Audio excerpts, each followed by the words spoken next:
ছোটবেলায় যে শাকিব খানকে দেখছি সেখান থেকে ইনি একদমই আলাদা এবং ওনার পার্সোনালিটিতে অনেক পরিবর্তন এসেছে। আমি এটাই চাই যে ইন্ডাস্ট্রিতে এখন যারা সুপারস্টার তারা সময়ের সাথে নিজেদের এই আমূল পরিবর্তনটা আনুক এবং ভালো গল্পই করুক, কারণ ওনাদের লেগেসি ধরেই তো আসলে অন্যরা আগাবেন।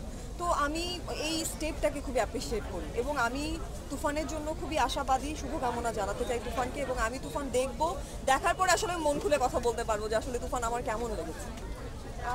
দর্শকের আনন্দ উন্মাদনা অবশ্যই এটা এনজয় করার মতো একটা বিষয়, কারণ মানুষ আবার সিনেমামুখী হচ্ছে। এবং আগে আমরা ছোটোবেলায় যেটা হতো যে আমাদের ফ্যামিলি নিয়ে আমরা ঈদের ছুটিতে সিনেমা দেখতে যেতাম, মাঝখানে দীর্ঘ সময় সেটা বন্ধ ছিল। এখন আবার এই সময়টা ব্যাক করা মানে আমরা যারা ইন্ডাস্ট্রির আমরা খুবই হ্যাপি এবং আমরা এটাকে খুবই পজিটিভলি দেখি যে খুবই সুন্দর বিষয় যে কোরবানি ঈদে এমনিতেই অনেক ঝামেলা থাকে মানুষের, এবং এই সমস্ত ঝামেলা পেরিয়ে রেখে মানুষ হচ্ছে তার ফ্যামিলি মেম্বার্স নিয়ে ছোট বড় সবাইকে নিয়ে এসে একদম হচ্ছে গিয়ে সিনেমাটা দেখছে। এইটা খুবই আশার বিষয় এবং এটা খুবই পজিটিভ। তোমার সময়ে এসে যে সিনেমা গল্পকেন্দ্রিক সিনেমাগুলো হচ্ছে, এতে করে দর্শকের ভালো মানে সাড়া পাচ্ছে। মানে আগে এরকমটা ছিল না, আগে অনেক ব্লগ সিনেমা গিয়েছে। আচ্ছা আচ্ছা, না না, ফ্লপ সিনেমা যখন গিয়েছে তখনও একটা নির্দিষ্ট গল্পই ছিল। ব্যাপারটা হচ্ছে সময় উপযোগী গল্প হচ্ছে কিনা, বা এই সময়ে আসলে কি ডিমান্ড, বা এখনকার জেনারেশনের আসলে টেস্ট কেমন, সব কিছু মিলিয়ে তো আসলে আজ চিন্তা করতে হয় সিনেমার ব্যাপারে। আমার কাছে এখন মনে হচ্ছে ভ্যারিয়েশনটা তৈরি হচ্ছে, বিভিন্ন ক্লাসের, বিভিন্ন এডুকেশন, ইন্টেলেক্টের অডিয়েন্সের জন্য সিনেমা হচ্ছে, এবং আপনি আজকে এই যে 5টা সিনেমা 5 রকমের গল্প এবং 5 রকমের ভ্যারিয়েশন আছে, এবং যে যে যার যেটার মতো চুজ করে দেখছে। তো ওইটার অপশনটা তৈরি হয়েছে, যার কারণে আমি মনে করি যে মানুষের এই প্র্যাকটিসটা আবার ব্যাক করেছে সুস্থ সিনেমা দেখার। আপু একটু আপনার সিনেমা নিয়ে একটু জানতেই চাই যে এই সিনেমাটা নিয়ে আসলে কতটা আশাবাদী আপনি? আমি সিনেমা এখনো দেখি নাই, আমি সবগুলো সিনেমা নিয়ে আশাবাদী, কারণ আমার কাছে মনে হয় যে এন্টারটেইনমেন্টের একটা অনেক বড় স্কোপ আবার কাম ব্যাক করেছে। প্রত্যেকটা সিনেমা দেখে আসলে কথা বলাটা সহজ। আমি তো ট্রেইলার দেখেছি জাস্ট, সো ট্রেইলার দেখে যতটুকু আমার ফিল হয়েছে যে আমার কাছে মনে হচ্ছে একটা সাইকো থ্রিলার গল্প, এবং বিগ স্ক্রিনে বাংলাদেশে সাইকো থ্রিলার গল্প খুবই কম হয়। আর শ্যামল আমার বন্ধু, আমার দীর্ঘদিনের কলিগ, ওর সিনেমা, তো আমি ফার্স্ট প্রায়োরিটি দিয়েছি যে আজকে আগন্তুক দিয়ে শুরু করব, এরপরে আমি ওয়ান বাই ওয়ান বাকি সিনেমাগুলো দেখবো, কিন্তু আমি সব সিনেমাই দেখতে চাই। আমার ঈদের এই 7 দিন বা 6 দিনের যা ছুটি, এই ছুটিতে আমি প্রত্যেকটা সিনেমা হলে গিয়ে দেখতে চাই, এবং ভিন্ন ভিন্ন সিনেমা হলে গিয়ে দেখতে চাই, এবং সব জায়গার অডিয়েন্সের নেচার এবং টেস্টকে দেখতে চাই। তো এইটা হচ্ছে গিয়ে আসলে এই ঈদের সবচাইতে বড় আমার কাছে মনে হয় গিফট। এটা যারই সিনেমা হোক না কেন, আমাদের সবার জন্য এটা ব্লেসিং। তো ওইটাই হওয়া উচিত যে আমরা সবাই সবার সিনেমা দেখবো, অডিয়েন্সের কাছে সহজভাবে নিয়ে যাব এবং অডিয়েন্সের ইন্টারঅ্যাকশনটা নিব, এইটা ইম্পর্টেন্ট।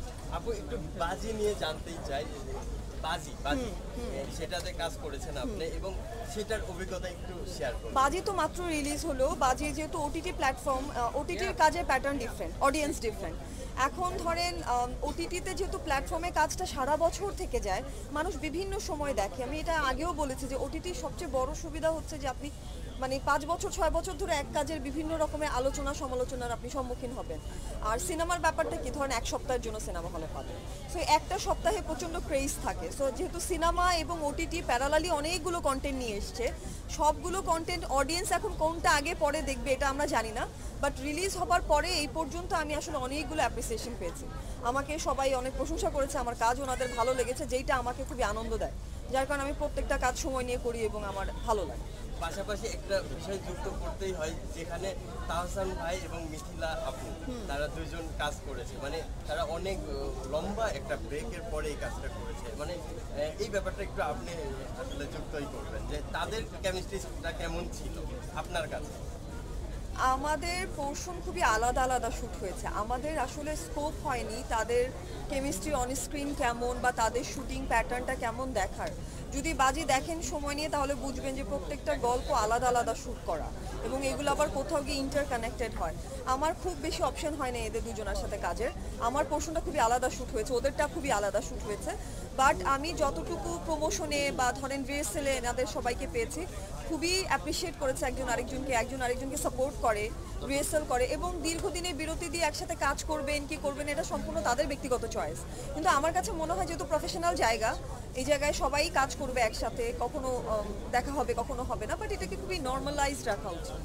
অসাব্য একটা প্রশ্ন রাখতেই চাই, সেটা হলো তুফান ঝড়ে কাঁপছে সবাই, মানে এই ব্যাপারটা একটা স্লোগান হয়ে গিয়েছে এবং তুফানের জোয়ার বইছে, মানে এই ব্যাপারটা একটু আপনার কাছে জানতে চাই। যেহেতু আমি দেখেন শাকিব ভাইয়ের সিনেমা সিনেমা এর আগেরগুলো বেশ ভালোই চলেছে এবং এটা খুবই অ্যাপ্রিসিয়েটিং যে ওনার কামব্যাক করাটা খুবই ডিফারেন্টলি কামব্যাক হয়েছে।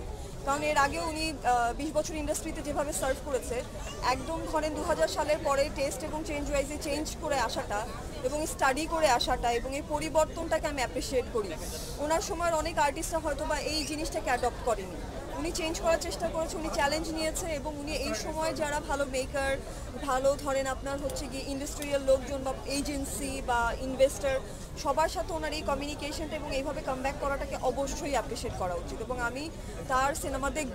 এটা আমারও ইচ্ছা যে আমি দেখতে চাই যে এই শাকিব খান আসলে কেমন, কারণ আমি যেহেতু অ্যাক্টিং পছন্দ করি, আমি পারফরমেন্স খুব ভালোবাসি দেখতে।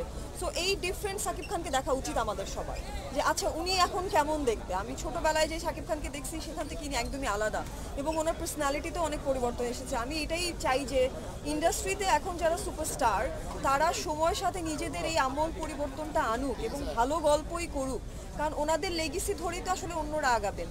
তো আমি এই স্টেপটাকে খুবই অ্যাপ্রিসিয়েট করি এবং আমি তুফানের জন্য খুবই আশাবাদী, শুভকামনা জানাতে চাই তুফানকে এবং আমি তুফান দেখবো, দেখার পরে আসলে মন খুলে কথা বলতে পারবো যে আসলে তুফান আমার কেমন লেগেছে। আপু, একটা প্রশ্ন, সেটা হচ্ছে আমরা দেখেছি যে বাংলা ইন্ডাস্ট্রি, ফিল্ম ইন্ডাস্ট্রি ঘুরে দাঁড়াচ্ছে। একটা সময় কিন্তু ফিল্ম ইন্ডাস্ট্রি থেকে মানুষ মুখ ফিরিয়ে নিয়েছিল। পাশাপাশি যদি আমরা নাটকের কন্টেন্টের দিকে তাকাই, তখন হচ্ছে নাটকের কন্টেন্টগুলো আগের চেয়ে কিছুটা ডাউন হচ্ছে, মানে একটা আপ হচ্ছে, একটা ডাউন হচ্ছে। এই বিষয়টা কিভাবে দেখছেন? এটা আপনার কাছে কি মনে হয় বলেন তো? স্টাডি যেহেতু করছেন, প্রশ্ন তো করছেন।